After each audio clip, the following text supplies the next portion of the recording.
everybody. Welcome to Project HR, a podcast dedicated to building better workplaces.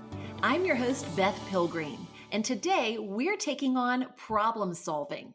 We all face problems on the job as well as in our personal lives, and we do come up with solutions. Sometimes those solutions even work. But have you ever asked yourself if we could be doing this better? Where did we learn how to solve problems anyway? And is it possible that we might improve outcomes with a different approach?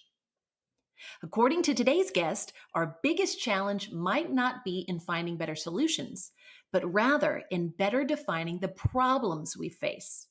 Today, we are joined by Thomas Wedell-Wedellsborg. He is a globally recognized expert on innovation and problem solving and author of a brand new book titled, What's Your Problem? To solve your toughest problems, change the problems you solve. His first book, Innovation as Usual, co-authored with Patty Miller, got him recognized as a top 20 international thinker by HR Magazine. And Thomas's research has been featured in Harvard Business Review, the Sunday Times, the Telegraph, BBC Radio, Bloomberg Business Week, and the Financial Times. Needless to say, but I'm going to say it anyway, Thomas, we are so glad you're with us today. Thanks so much for inviting me, Beth. Your book begins by asking the reader a question, so we thought it was only fair to start off this interview by turning that same question on you. How much do we waste? Time, money, energy, even lives by solving the wrong problems? My sense was that that number was significant, and so I turned the question on to more than 100 C-suite executives, asking them how the status was in their organizations. And 85% of them came back to me and said, this is something we tend not to be very good at, and we waste significant levels of resources, time, money, energy, by often barking up the wrong trees or solving the wrong problem. It is a significant problem. Problem solving is clearly a critical skill, but it's one that we regrettably don't think about much. Why do you think that is? I think it's that we already think we know it. And that's true to the extent when you're focused on the question of solving problems. There is, though, another part of problem solving, and that is the art of deciding what the right problem to solve is. And that's the part we've overlooked from education onwards. We teach people problem solving. We don't teach them to frame the right problems. And is this the reason you decided to write this book? To get the good news out about reframing? It really came from I've been working for maybe 15 years with leaders, and it sprung out of that work. I remember this occasion where I ran a leadership program for 300 people in a Fortune 500 company, and they were the best of the best in the company. When we had them for a week, I taught them reframing for a couple of hours as part of that. And that session was the highest rated session of the entire week. And this was a very strong put together program. Wow.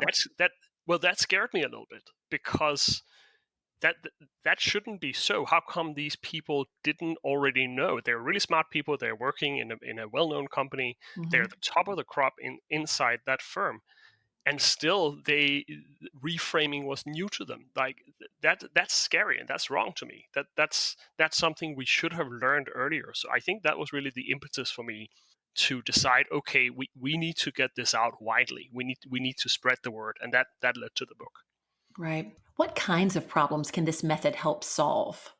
It's maybe easiest to start with what it can't help solve. There are certain very mechanical problems that are just reframing isn't going to help.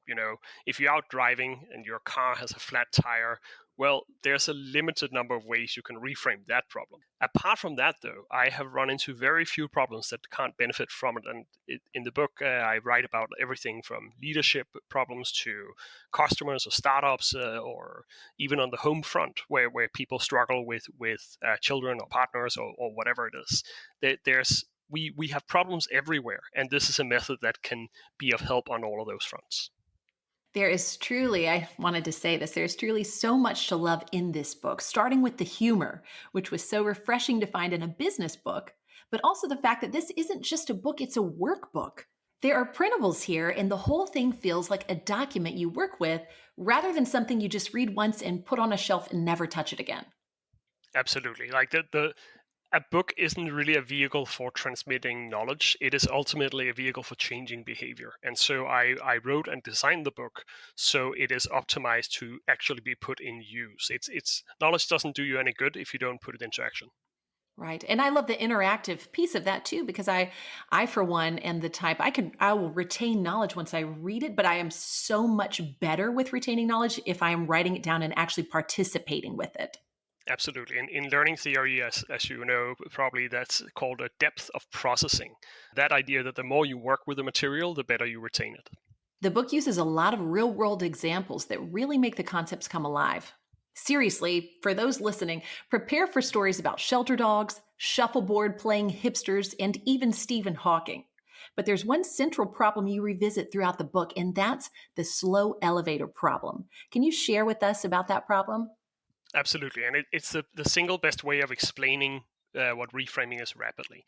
You imagine that you are the owner of an office building and that your tenants are complaining about the speed of the elevator. Now, what most people do in that situation is kind of to take the problem for granted, and then they end up brainstorming for ways to make the elevator faster. What building managers do in the real world, if you speak to them, well, there's something else they often try, and that is to put up a mirror next to the elevators. Because, of course, what happens is people arrive, they're busy, but then they look up and see their own face, and they fall endlessly in love, and they forget time. Like it's just an encapsulation of that core idea that sometimes you're better off not solving the problem that's put in front of you, but instead going in and trying to look for a different interpretation or different framing of it. The mirror doesn't make the elevator faster. The mirror distracts people from Yeah. the fact that they're waiting. I saw you give that example in one of the talks that you had online, and I don't know if I felt ashamed of like, wow, culture just really loves themselves. But it seems like a really viable distraction, and it's genius. I just would have never thought about it. I think we are all narcissists at heart, so don't feel bad about it. I feel like light bulbs are going off all over our listeners' heads right now. Not to be confused with the light bulb problem, which is another example from the book, but the slow elevator is a great demonstration of how linear our thinking can be when it comes to problem solving, and how it's worth making the effort to think before jumping on the most obvious solution. All right, Thomas, we are going to take a sponsorship break. But when we return, we'll get into how the reframing process works and get everyone on the path to finding the right solutions to the right problems. So stay with us.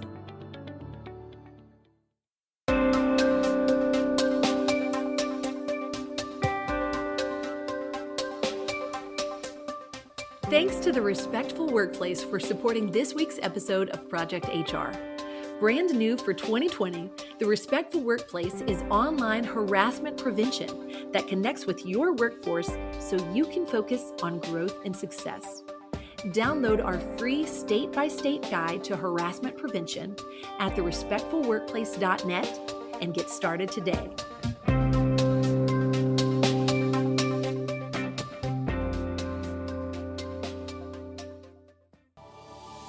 We're back with Thomas Wedell-Wedellsborg, author of What's Your Problem? To solve your toughest problems, change the problems you solve. Thomas, can you give us an overview of the entire reframing process without giving away too much information, of course? I'd love to give it all away. Basically, in its essence, there are 3 steps to it: frame, reframe, move forward. So first, whenever you have a problem, first you frame it to make sure you understand what the problem is. Then you reframe it, meaning you go in and look for other ways of understanding the problem. And then ultimately, you end up by figuring out how do we keep moving forward. That's the essence. So let's walk through this process. You said it starts with framing. What's involved in this stage? This is really about preventing people from jumping into solution mode, which is what we normally do. And it is so easy to fall in love with a solution. And the cure for that and the trigger for the reframing process is to make sure that the problem is clear. So that might mean writing down the problem just in a couple of sentences. Or it might mean, if you're in a meeting, asking, wait a second, what's the problem we're trying to solve? That's it. That literally just go in and make sure there's a clear problem statement. It can be quite short, either written or spoken, and then that prepares you for the next step. Who should be involved in this stage? Ideally, you want to do this with a couple of other people. You can reframe a problem alone, but having other people with you is just a tremendously powerful shortcut to seeing some of your own blind spots. We can often, especially if it's your problem, we can often be too close to the problem to see it Mhm, clearly. mhm. Yep. And add to that, I'd say, well, who is it? Well, if it's a daily problem, you might use whoever's around. But generally, the more important the problem is, the more you should invest time or effort in getting some diverse perspectives on it. So people who are not, don't have your background or your function, or maybe even not in your organization, to come in and look at it. They because they have a different view on things from you, they will be helpful in coming up with new perspectives on it. Right. Are there any useful tools that problem solvers should use?